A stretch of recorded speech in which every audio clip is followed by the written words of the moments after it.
I'm Dr. Dean Blumberg, and I'm Professor in Chief of Pediatric Infectious Diseases at UC Davis Health, and I'm here to answer your questions related to COVID.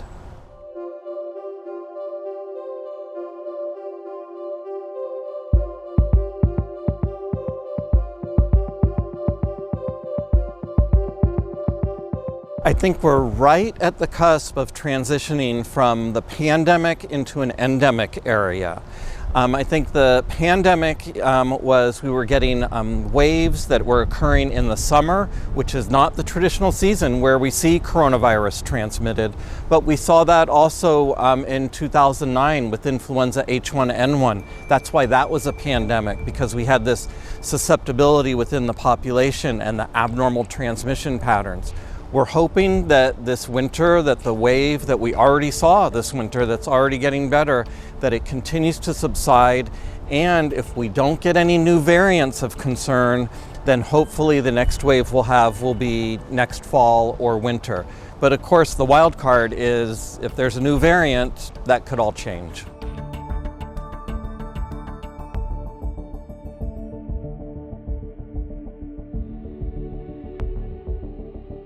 I think COVID's going to remain with us and become a seasonal virus, kind of like influenza is, that we're going to see waves every winter. We're going to have a COVID season. So I don't think it's ever completely going to go away, but I think it will be like influenza, that eventually we won't have transmission out of season, for example, during the summer, unless we do get some concerning new variants, and hopefully with more widespread immunity within our communities due to vaccination and previous infection, it won't result in an overwhelming number of hospital admissions or deaths anymore.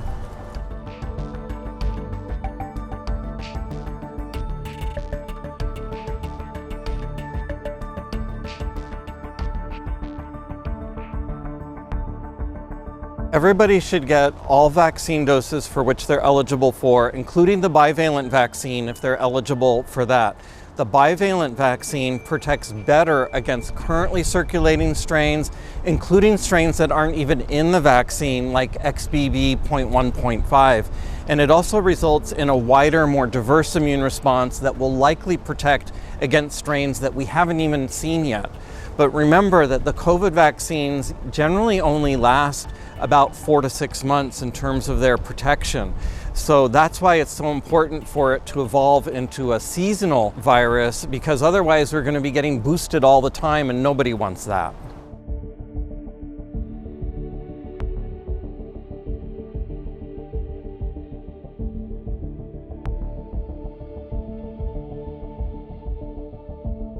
Anecdotally, things are going to happen after getting vaccinated for different people. So some conditions might get better and some conditions might worsen.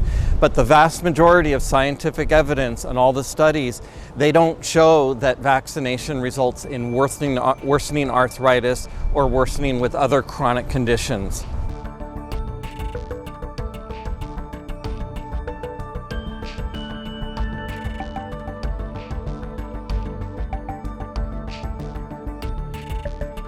We have the same things available that seem to have worked over the past few years. Having people vaccinated, up to date with their vaccines and all the doses for which they're eligible, is the primary way to prevent infection. And then masking continues to do a very good job of preventing infection. For those who do get infected, the next step is to see if they're eligible for antiviral treatment. And the most common one is the brand name Paxlovid. That's the one that has the less side effects, that's easiest to give. You give it orally, so you can take this at home. You don't have to be hospitalized for that. And so I would encourage people, if they do have breakthrough infection or if they do get infected, to call their healthcare provider to see if Paxlovid would be a good treatment for them. Paxlovid should be given to anybody 12 years of age or older who is at risk for more severe disease. And so this would certainly include people who are elderly, anybody 65 years of age and older. Studies also show that those 50 and older are at higher risk of disease, but it's most pronounced for those 65 and older. And then anybody who has an underlying health condition that's serious, such as a weakened immune system because of getting cancer chemotherapy or getting an organ transplant or taking medications for autoimmune disease that may weaken the immune system, or people with other chronic conditions like diabetes, asthma, heart disease. any of those, call your healthcare provider, because Paxlovid does decrease the risk of progression to hospitalization between 50 and 90%, so it's quite effective.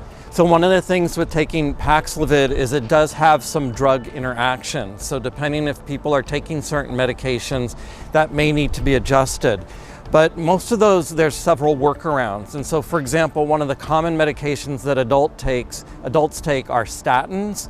But that's a long-term issue. You can't take that at the same time as Paxlovid, but what you can do is stop the statin therapy, take the Paxlovid, it's 5 days, and then return to the statin therapy after an additional 2 days. So there's some workarounds for that. Pharmacists know that. There's several websites that can check for drug interactions, and doctors know that also.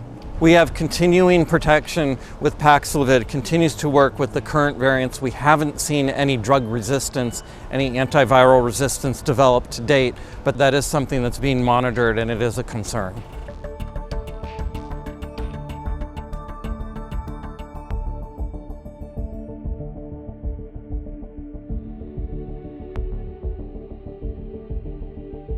Any activity that's outside is going to be safer than activities that are inside, which are going to be more close-quartered, you're going to be closer to people, and there's going to be less air for the virus to diffuse into. Masking might still be a good option for some people indoors if they are concerned about getting infected, if they're at higher risk for getting infected. Outdoors, there's less concern for that. Some people have been recommending having people test before large gatherings, before events, and making sure that they do test negative. And for that, it seems like it works better if the people who are hosting the event provide the test to the people who are attending. So there's several different layers that you can use, and it just depends on risk tolerance and risk of developing severe disease. When you're indoors, increasing the ventilation is always good, so having the windows open is good. And if the venue has very high ceilings, that means there's more air volume for the virus to be diluted in, rather than a room that has very low ceilings.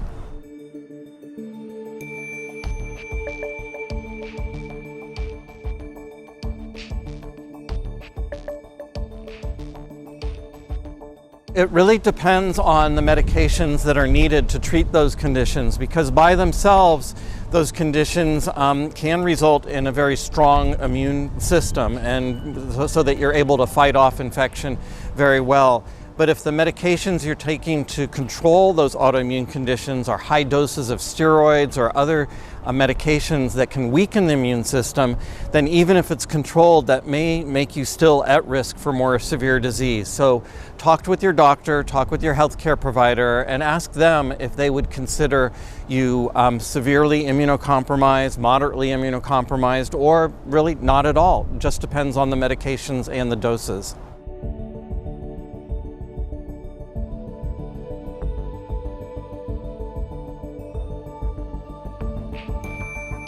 Most people aren't masking in schools these days, so going to school is going to be a risk factor for not only getting COVID, but other respiratory viruses. So we've seen children come down with a whole host of respiratory viruses, common viruses that are transmitted in the community. So not only COVID, but also influenza, RSV, parainfluenza, adenovirus. And I think that many parents have been used to their children being healthy without these common childhood infections the past few years because of homeschooling, because of distance learning, and because of masking that was in place. So I think what we're seeing is parents seeing their kid kind of sick all the time, but that's a return to normality, that kids do get a lot of viral infections during the winter. And specifically in terms of COVID, if families are concerned about having family members who are at risk for more severe disease, they may want to have their child mask while they are in school. It's optional. A lot of kids aren't doing it, but some families still are opting for their children to mask while they're at school. And make sure they're up to date with all vaccine doses for which they're eligible for.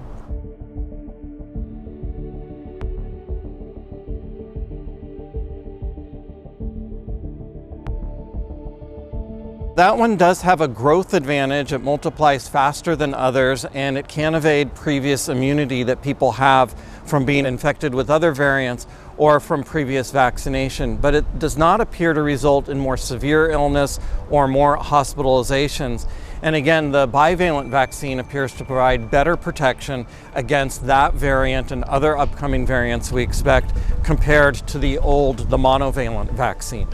If you have any other questions, please contact the utility team at the Sacramento Bee, or of course, always feel free to contact your healthcare provider.